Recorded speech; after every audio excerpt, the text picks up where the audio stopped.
একটা পুরনো রেল স্টেশনের পাশে একলা থাকত একটা ছেলে বিড়াল, নাম ছিল ভিকু। রং ছিল ধূসর, চোখে সারাদিন ক্লান্তি।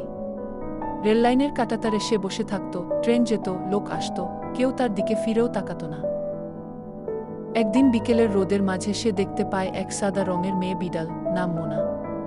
মোনা ছিল চঞ্চল, প্রাণবন্ত। লোকেরা ওকে আদর করত, খাবার দিত। মোনা হঠাৎ ভিকুকে দেখে এগিয়ে আসে। তুমি সারাদিন একা বসে থাকো কেন?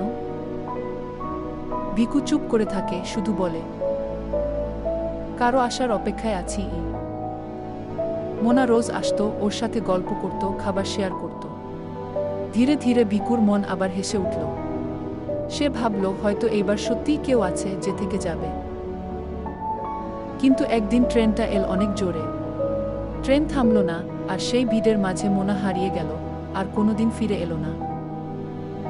ভিকু সেই দিন থেকে আবার রেললাইনের কাঁটাতারে বসে থাকে, ঠিক সেই আগের মতো।